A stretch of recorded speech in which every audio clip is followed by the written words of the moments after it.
I remember one, I'd been on a bender and I woke up in Portugal. I woke up in Portugal with 26 grand in my bank, with my best mate like at the side of me, and I went, where are we? We're in Portugal. 3, 2, 1, let's go.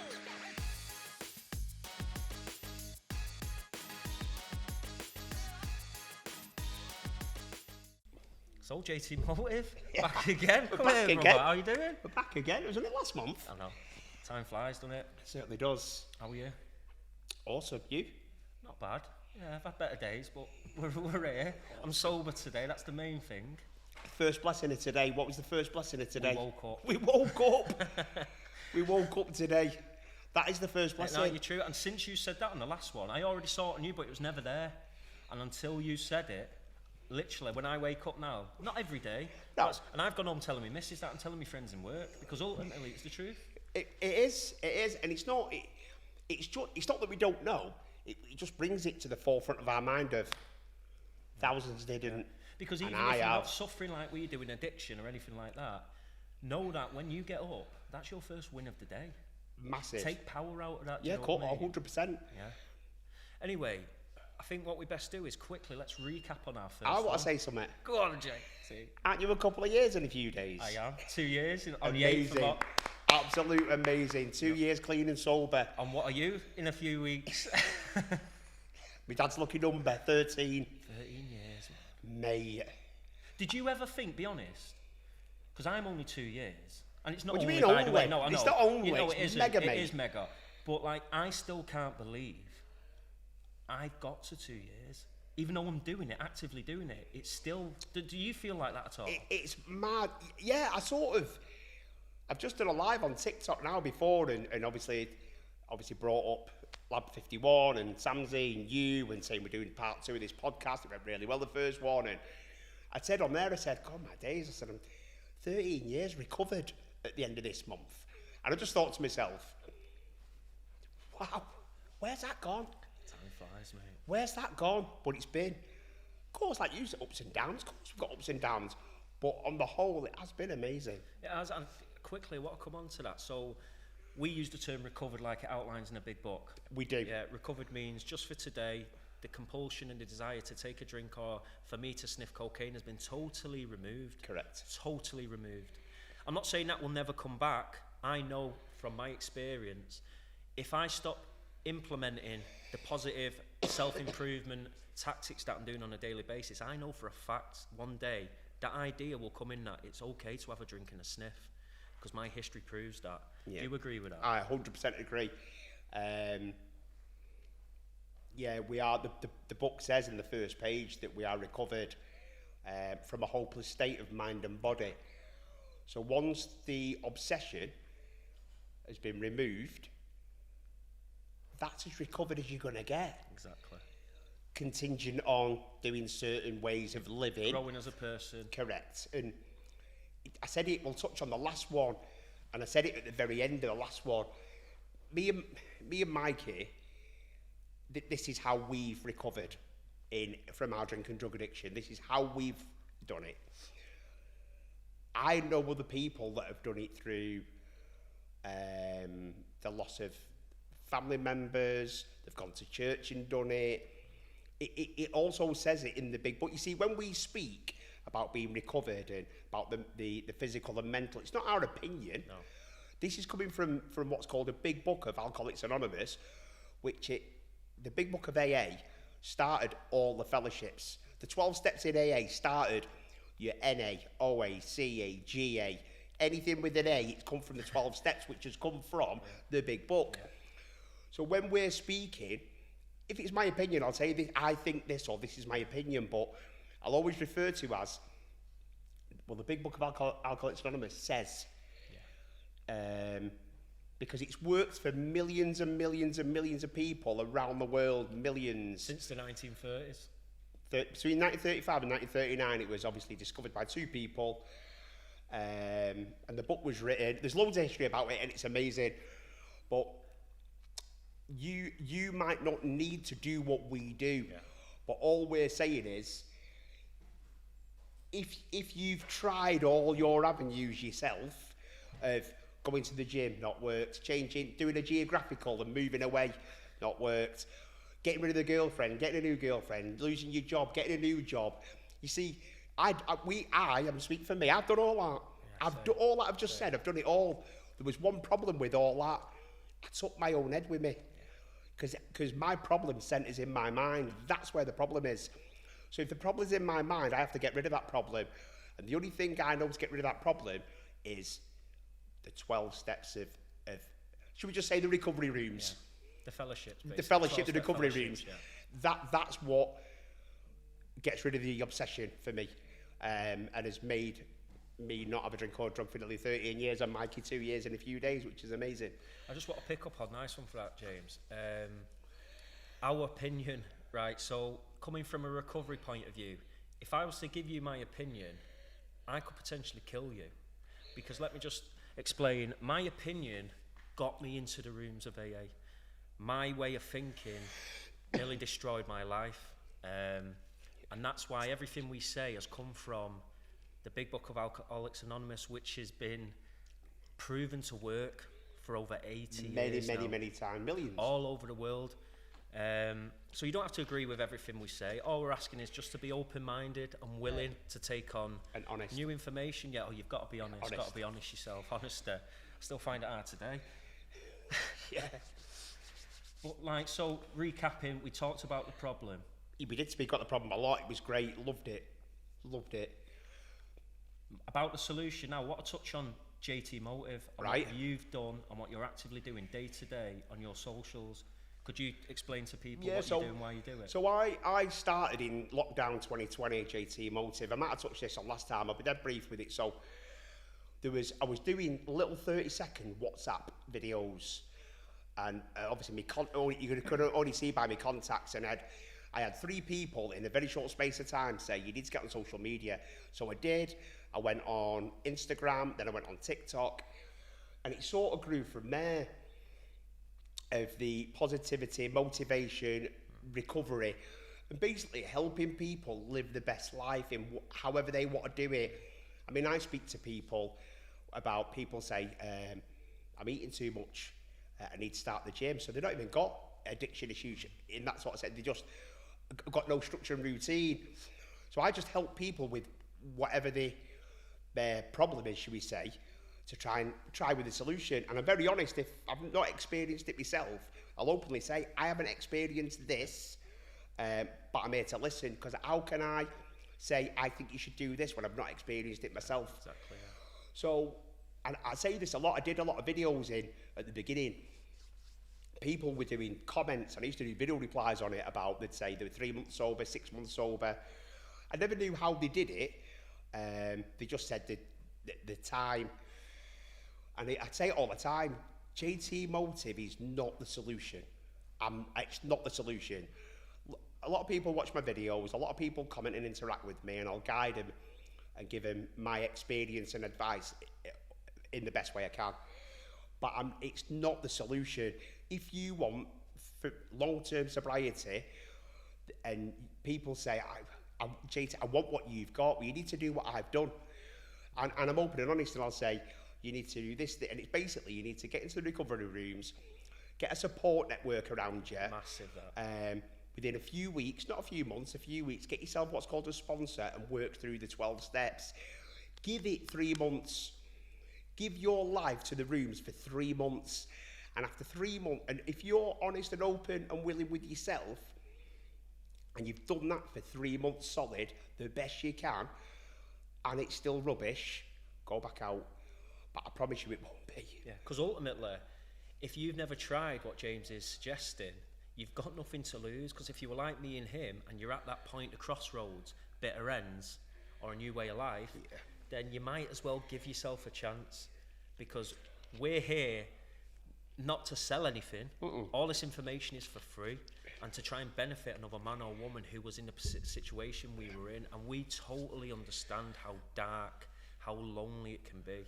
Definitely. How it can feel like you've got no help, but believe me, there's some beautiful people who are in the meetings. Oh my days. That will do anything to help you with your sobriety. Great friendships. Yeah, hence one here. Correct. You see, if you want to get results that you've never had before, You need to do something that you've never done before.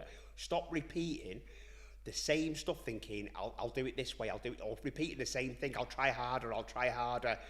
Because that's, if you open the I was going to say Bible then, if you open the dictionary, open the Bible as well, open the dictionary, and the insanity, it's repeating the same thing over and over again, but expecting a different result. That's the definition of insanity. And that's what I was doing in my drinking a lot.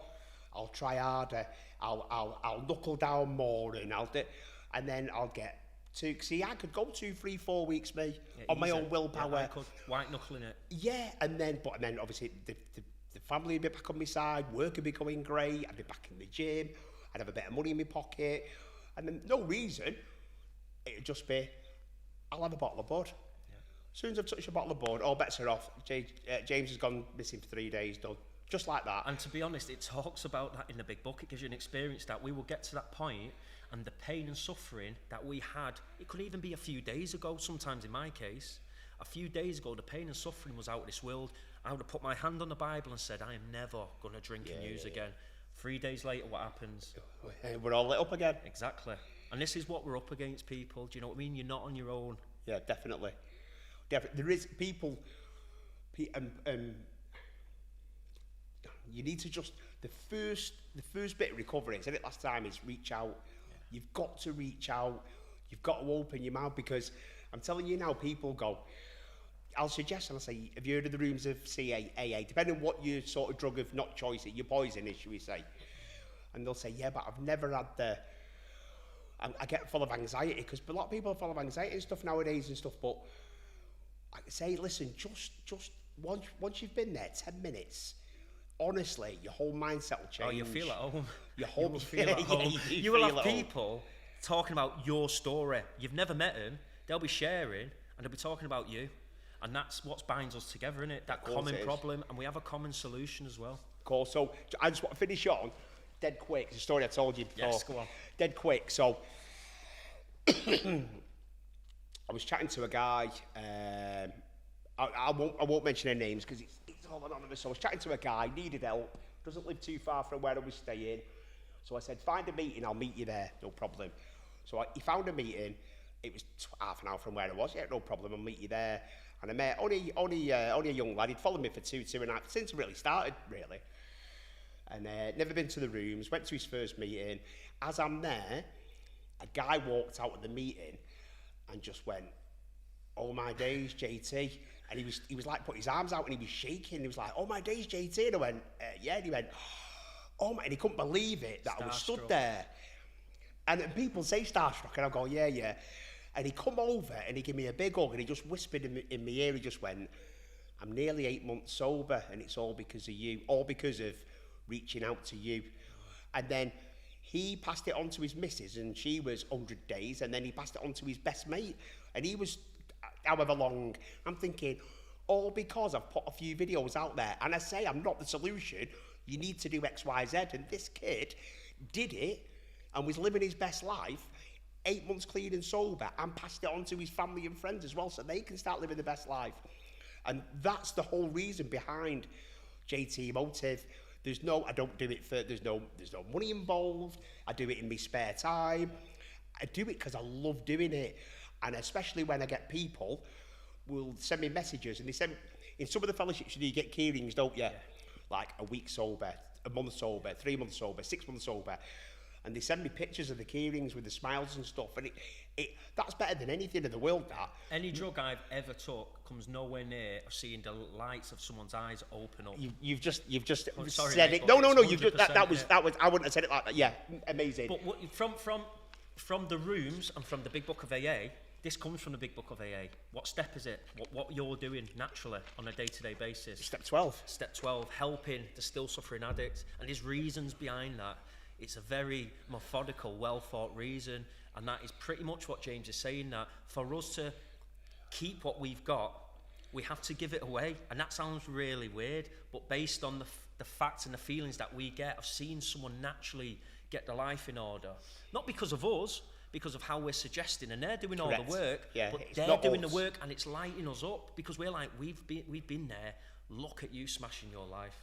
So step 12, that's exactly what you're doing, mate. It's amazing. It says in the book, it does say, and it says a guarantee in the big book, it says, nothing guarantees immunity from alcohol than go work with another drunk. That's what it says. Boom.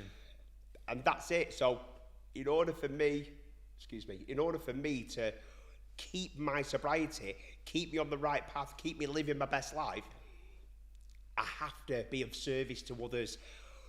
For me now, I've gone quite far in my recovery that it's not just about service in the rooms of recovery. I do a lot of it outside the rooms on all my different platforms and whatnot. It's just amazing. So when you were picking up on, which is amazing to hear, that one guy who's been following you, you go to a meeting to meet another person. Yeah. Then the ripple effect, his missus is seeing him. Then his best mate's seeing him. Correct. That is what it's all about.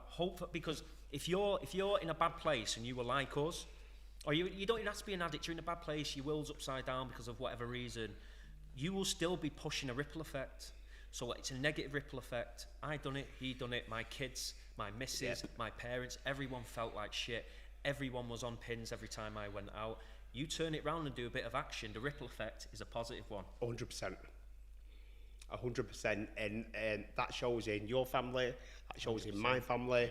When my dad passed away 4 years ago, we both gave up a pact on the same day, never to drink again. He didn't go to the rooms of recovery, my dad. He said he was doing it for me. And this is what I said before. Do you remember I said before? You don't have to do it like we've done it. My dad didn't.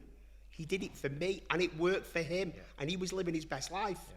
So who am I to say he's doing it wrong? He's not doing it wrong. He's doing it right for him. I tried to do it on my own will, should we say. I do it for my dad. I couldn't do it for my dad. I couldn't do it for my daughter, who was 7 at the time and who I loved more than anything in the world. I couldn't stay clean and sober for her.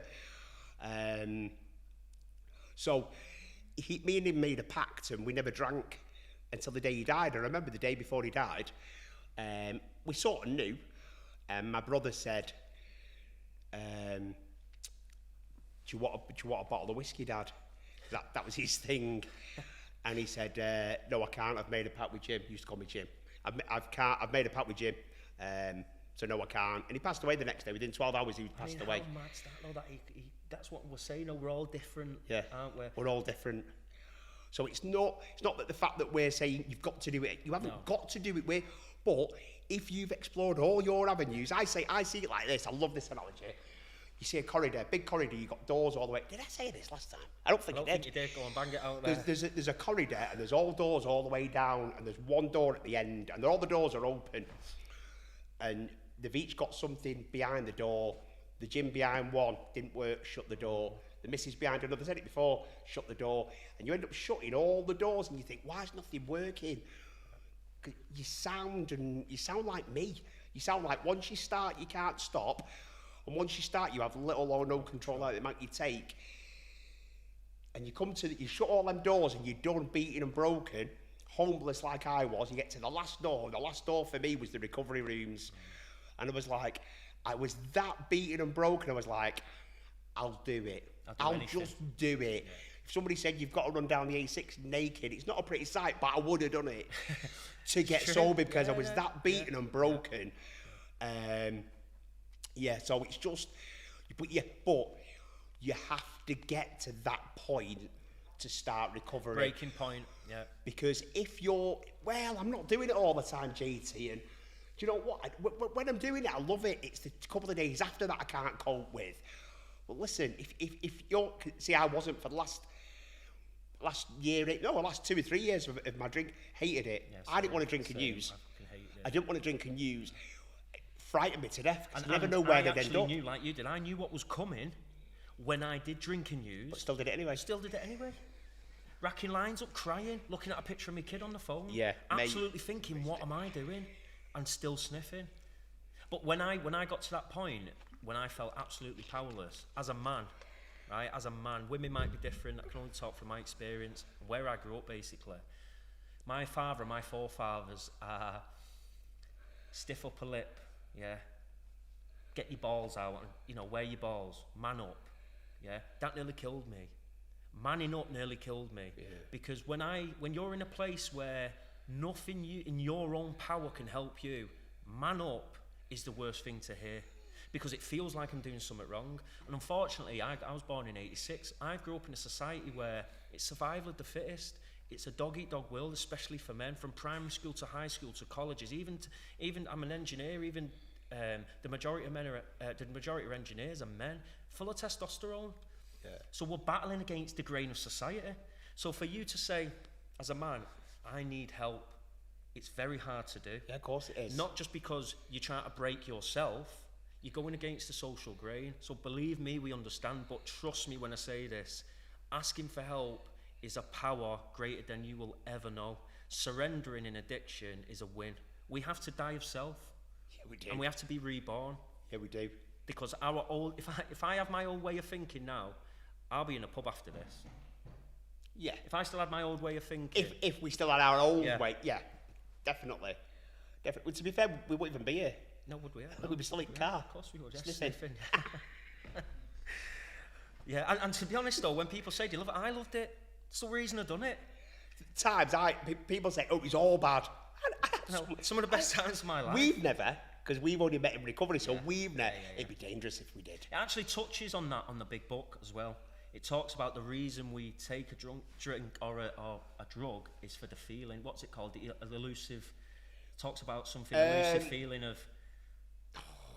It's gone. Sorry, I put you on the spot. It does It's talk fine. about basically the way we do it is to. I didn't do it because I knew it was going to feel like shit. Because every time I'd done it, that first hour, remove everything. My reality was gone. I was numb.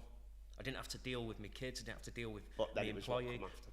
It was the thing after it, which always happened. Yeah, like I said, I've had some. It weren't always rubbish for me for the drinkers.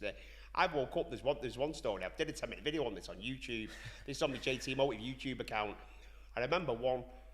I'd been on a bender, and I woke up in Portugal. I woke up in Portugal with 26 grand in my bank, with my best mate like at the side of me, and I went, "Where are we?" He went, "Portugal." I went, "How have we got here?" Bad. He went, "Well, we've not walked. We flew yesterday. You don't remember?" No. Do you remember nearly getting arrested at the airport, at Faro Airport? No. Do you remember going to a casino last night and blowing $4 grand? No. Everything in blackout. Did you suffer with blackouts? Blackout, everything in blackout. And then we booked the flight home was 3 days later. He went off him, or I got a moped on my licence and all that, went off, had a great time. I spent 3 days crying in the apartment. What we're going to I'm do. laughing, but only because I know it. I understand. So they're the bad times, but I've had some mega times where you go out with the boys. Like, I was speaking to my brother. So, I was speaking, I don't know, he bought auction drunk, and he bidded for a United shirt trunk, thinking he'd get outbidded. He didn't. He had to buy it. So the next day he rang me. It was my 30th weekend. And he went, "Can you sell it for me?" I said, yeah. I'll put the feelers out. And I was talking to my brother the other day about it, and I was going, that weekend of my 30th was mega, full of drink, full of sniff. Yeah, all right, I was drink driving. I had an amazing time. I really, really did. And I'd already been in recovery 5 years. I'd already been in recovery since, 4 years. But I had a great time. But then there's other times where I'm sniffing at 4 a.m. off the back of my phone in my bed, thinking people are breaking in to kill me and my mum and dad. Or your next door neighbour's got a glass on the wall, fucking knowing you're up and all that. All that sort of Peering stuff. through the curtains, thinking someone's Check in your this one out, garden. a quick one from me then. This is how bad it was. I brought my missus to Paris for a 30th. I was sober at the time. Went up to the Eiffel Tower on the first night. Champagne bar up there. I'm sober though. But what was good at was manipulating. I was like, come on Emma, it's your 30th. We're in Paris. It's all lit up. It's dark. I'll have a little champagne. £8 for a flute that big. Had it. To cut long story short, Emma got pissed, sick, put her back in the hotel. I went missing in France, in Paris. I ended up meeting people I've never met before. Found that they had sniff and ended up back in a flat in Paris. And went back to my hotel at 9 o'clock the next morning. Not asked about Emma. Oh my days. Yeah, done it in Barcelona as well. This is what I'm saying, and like you said, it's got nothing to do with where you are. You put me in Brazil, I'll find cocaine. You put me in Dublin, you put me anywhere on my own, I know who's got coke. I will find them. And that's what we do. It's scary. Yeah, it's nuts. It is, it's nuts. So, when I come back to the hotel at 9 in the morning, Yeah. twisted, could hardly see, shitting myself thinking, what do I do? What am I going to say to Emma? Got to say the truth. Went in, obviously didn't. She's woke up, still pissed up from the night before. You just getting in? No. The taxi driver, you threw up in a taxi, I owe him a tenner to pay, so I've just been down to pay him, lying through my teeth. The minute I walked through the door, I had an excuse to tell her straight away. And then I got back in bed then. And to this day, she knows now, but to this day we never had that conversation. But Emma knew what I was like in the end. She was with me 10 years, do you know what I mean? And that hurt her a lot. So if you are like us, believe me, your missus or your parents or your children or some of your close friends, they will know what's going on. Of course they will. And they're not in a position to really help you, if that makes sense. Unless they've been through what we've been through, you can only offer so much. Does that make sense? Yeah, they can, the love and support. And it's mad, you know, because just what I touch on that I get when I'm chatting to people, and I'll go, you need to go to AA or CA, whatever the recovery room is that we've discussed. And they go, yeah, but JT, you don't understand. I can't. Why can't you? Because nobody knows. Let me tell you, they all know. They all know. They all know what you like, what you do. They know, brother, they know. They know better than us because our behaviours show. We still think we're normal. That's the insanity. Nuts. We're trying to do the same thing and making the same mistake every time. So our behaviours are all over the gaff. Whether that's in work, with your parents, with your friends, people know. Anyway, enough of the problem. Let's talk about the solution. The solution. So, let's talk about step one. Yeah, we admitted to ourselves. So that's what we've done. That's boxed and done. So once you've admitted there's a problem, you think, you know what? You might be watching this now and you go, just what Mikey said there. Once I start, I can't stop. That's me, that. And once I say I'm never going to do it, I always end up doing it. That's me, that. So you know that's the problem. That is the problem. So we need the solution now. Now, the problem is the physical. That'll never go. No. Never go. It's the mindset that we need to change. So what we do is for the mindset is the 12-step program. Yeah. We need to work the 12-step program for the obsession, because I'm working with a kid at the moment, and he phoned me, he said, because I don't get this no more. The obsession was removed for me 2 weeks in my recovery 13 years ago, and it's never returned. And he rang me last night and he said, it's all over me. The obsession's all over me, JT. I was like, right, this is what you need to do. So the physical we'll never get rid of. It's the mental that we need to change, and that's where the 12-step program comes in. And a power. We need a power. Yeah, we're powerless. That's basically the crux of the problem, isn't it? We have no power. Once we've got to that point, we have no power. And people say, yeah, but I just need more willpower. I say, no, you don't. Yeah. Nothing to do with willpower. Can I just cut you up quickly about willpower? Yeah. Some of the people I've met in the rooms of Alcoholics Anonymous, some drug addicts, they have got the most willpower I have ever met. Yeah. In some people. Yeah. In other areas. In other areas of their life. Nothing to do with drinking drugs. In other areas of life. So if you're an addict, basically, don't think because your life is good in other areas. Like me, I've always worked. I'm an engineer. I'm still an engineer is beyond me, right? Because I missed work. I didn't educate myself as well because of obviously I was out drinking and using all the time. Now, I couldn't put the success I had in maybe my football career when I was younger, my career in work, that's okay. One thing that tripped me over every time was my addiction. Yeah. Now, as a man, like I was talking about before, I'm thinking, hold on a minute, I can stop this. Look at my life. Look at what I've achieved. Yeah. And that's what I'm talking about, society. Yeah, it's okay to say, I need help. There's some things, man, woman, doesn't matter. We need help. And addiction is one of them. So like James was about to say then, if you're flying in work, but you've got a bad cocaine habit and drinking, but you can't stop it, you've got a problem. You could be a millionaire from your job, but ultimately, if you can't stop this, it's a problem. It's very problematic. So what I would say to people who say they don't believe in God, one of the things I say to is, at night, look up, and what do you see? You see stars. So we're a grain of sand on this earth. What's the average, 70 to 80 years old? How many people have lived on this earth? We actually matter nothing. We're nothing. So to believe that there's something bigger, whether you believe in God or not, just look around, you look at nature, look up into space. Yeah, correct. There's things Something that bigger. there's actually things that we can't see, that are visible but not to the naked eye. You know, you look at gravity in science. We talk about stuff theoretically, which we know is pretty much a fact based on the theory. We don't question it because we don't see it. Yeah. Pretty much the same, Yeah, isn't yeah. it? You just got to have a belief that, because with me, when I was recovering, but active addiction, I was the power. I was God. I was living by my will. But 10 years prior to that, by living my will, I was upsetting everyone. I was slowly killing myself. Do you know what I mean? What we're saying is about came to believe in a power greater than ourselves is to let go of control personally.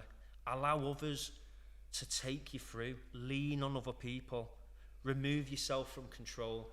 Because when you start doing that, you'll start to be travelling down different avenues you've never travelled before. And that's where growth comes from. Listen, we need to empower people because we've all got a lot more to give. Yeah. And believe me, we've all got a power in there. Yeah, It's all of us. I call it God. I'm a Christian. I believe in God. Yeah. And I believe God is in everyone, Christian or not. Consciousness, that inner voice, that gut feeling, that's God. For me, I couldn't find God. He'd never left me. He was already in there. Yeah, yeah. But the drink, the drugs, women, gambling Takes over. takes over.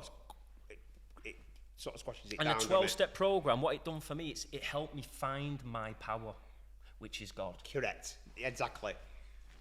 Bruv, honestly, can I just say, amazing once again. You've been amazing. Thank you so much for the second invite. Will you invite me again? Of course What- we will. what we Everyone doing? loves a bit of JT. And What big we Sam doing? TNT, I'll give them a holler as well. Because it wouldn't have happened without them two. No, So thank you for giving definitely. us So, this. will you invite me back? Of course. Are we on? Yeah, we're on. Sam's he's giving me the Giving thumbs you the up. nod. You give me the thumbs up. We are back on. What we doing? I think it'd be good. Brief description on each of the steps in the 12-step program. I think we're on with that. That buzzing. I think we're There on we with go. that. Let's do that. Nice one, brother. And that's it. Anybody, listen, straight down the camera, we're on. If you, is it on? It's on, I think. If you need any help with, let's just cut to the chase.